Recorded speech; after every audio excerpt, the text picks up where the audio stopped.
1958 foi um ano mágico, o ano em que o mundo descobriu o Brasil. O ano em que a pátria verde-amarela se transformou também na pátria das chuteiras. O mundo ganhou um rei negro e brasileiro, numa competição de maioria branca e europeia. Antes do jogo com a Rússia, o que se dizia?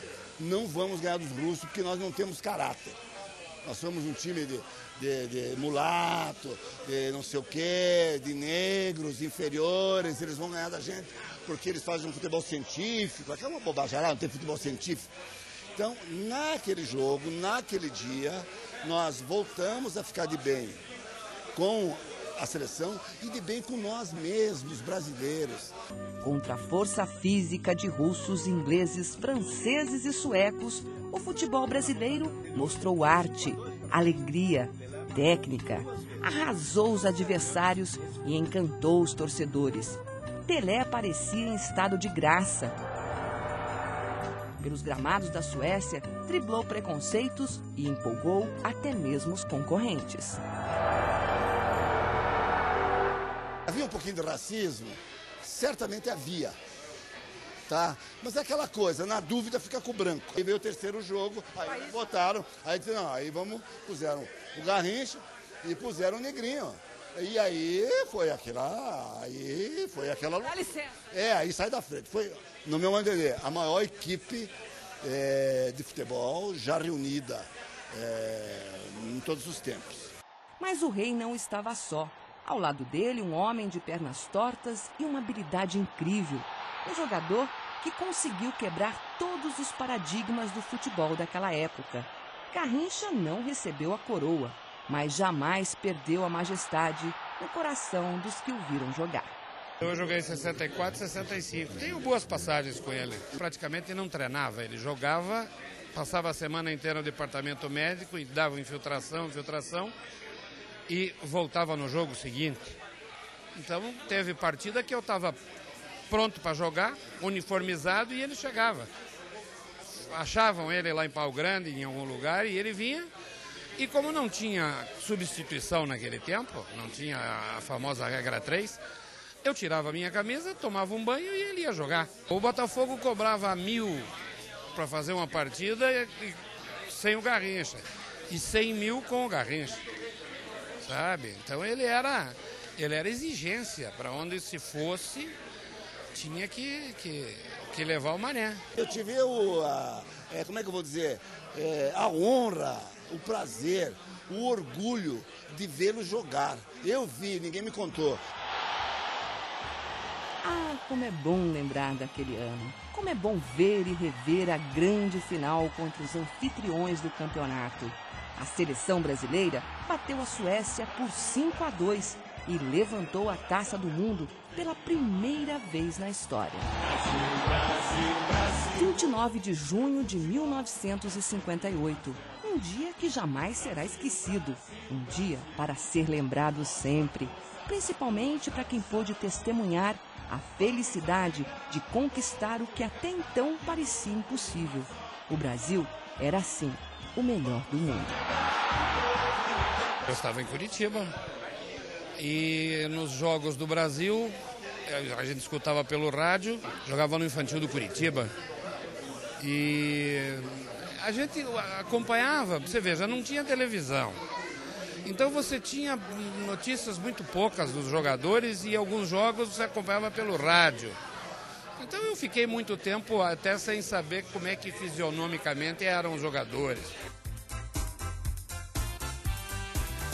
Hoje o Brasil também é o melhor em vários outros esportes e continuamos os melhores no soccer inglês. Sim, foram os ingleses que inventaram o futebol, mas foram os brasileiros, um povo apaixonado, que transformaram o jogo num espetáculo. Até quem ainda nem tinha nascido se lembra com detalhes tudo o que aconteceu naquela Copa.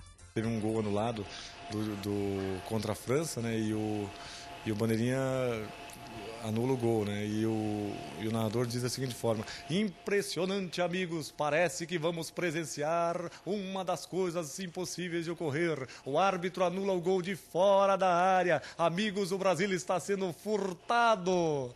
tinha uma narração muito interessante de Pedro Luiz e Edson Leite, que eles davam muita ênfase assim às palavras, não é? Atenção, Brasil, o grande cortejo que o Brasil irá disputar hoje contra a França, a melhor defesa contra o melhor ataque. A linha do Brasil, que também é muito boa, poderá decidir esta maravilhosa jornada. Choram os brasileiros, abraçam os que estão dentro de campo. 200 brasileiros entre 50 mil suecos. O Maracanã acontece na Suécia.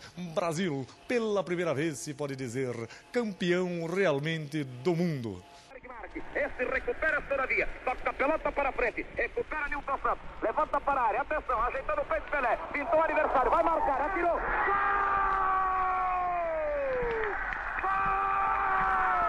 gol do Brasil, Pelé, uma beleza de gol. Arlindo tem 35 anos, há 5 é dono deste bar na região central de Curitiba. Nas paredes, fotos do ídolo Garrincha em várias ocasiões. Não precisa nem dizer o quanto ele admira o torto mais famoso do Brasil.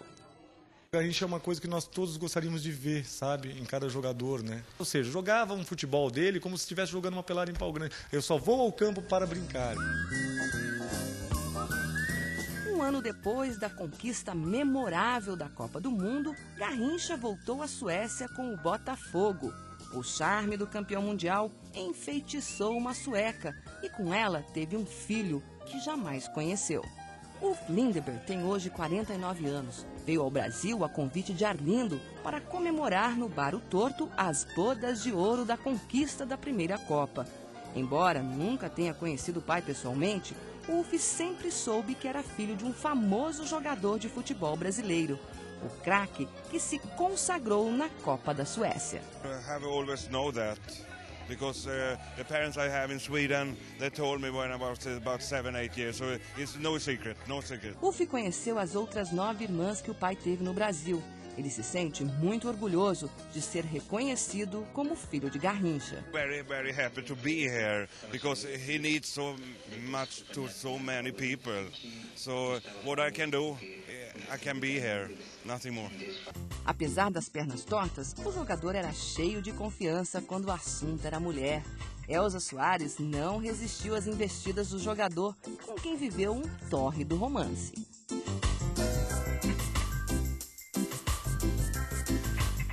A cidade onde nasceu e começou a jogar futebol ajudou a aumentar a fama de mulherengo do craque. Ele nasceu em Pau Grande, cidade do Rio de Janeiro.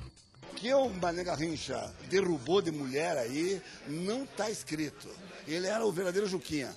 Fora a bola, ele só pensava naquilo. Mas era o tempo todo pensando naquilo. O fato é que a fama de Garrincha fora dos gramados se tornou tão grande quanto a de jogador. E até mesmo Nelson Rodrigues se rendeu ao charme do jogador de Pau Grande. O brasileiro que não esteve sábado no estádio Mário Filho veio lhe viver a festa de Garrincha. Eu poderia falar em noites inesquecíveis e esquecíveis, e repito, noites que o sujeito esquece meia hora depois. O belo, o patético na noite de Garrincha é que ninguém de fato a esquecerá. Ninguém. Eu vi sábado no estádio Mário Filho sujeitos que se julgavam mortos e enterrados há 30 anos. Eu vi uma granfina fazer o que não fazia desde a primeira chupeta, chorar, chorar de alegria. Você se lembra de Charlie Chaplin, Luzes da Ribalta, fazendo o número das pulgas amestradas? Pois bem, Mané deu-nos um alto momento chapliniano e o efeito foi uma bomba. Na primeira bola em que pegou, já o povo começou a rir. Aí é que está o milagre. O povo ria antes da graça, da pirueta, ria adivinhando que Garrincha ia fazer a sua grande área, como na ópera. Como se sabe, só o jogador medíocre faz futebol de primeira. O craque, o estilista, o virtuoso. Sim, ele prende a bola, ele cultiva a bola como uma orquídea de luxo. Esse rapaz da raiz da serra contemplou-nos com a sua humildade. Em 58 ou 62, o mais indigente dos brasileiros pôde tecer a sua fantasia de onipotência. E por tudo isso, como se ninguém pedisse, como se ninguém lembrasse, as massas derrubaram os portões e ofereceram a Mané Garrincha uma festa de amor, como não houve igual, assim na terra como no céu. O Torto de Pau Grande foi e continua sendo homenageado. O gênio de Pau Grande. Quando Garrincha jogava, a bola ia sempre na mesma direção, para o mesmo lado da quadra. Ou às vezes nem ia até. Ficava ali parada, olhando para o Mané, que olhava os adversários no chão. Ela, em segundos, que pareciam horas, pensava: Deus joga certo por pernas tortas.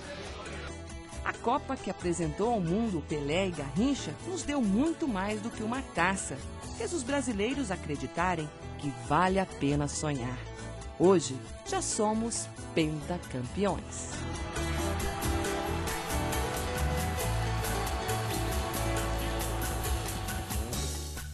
O grande marco são esses dois caras.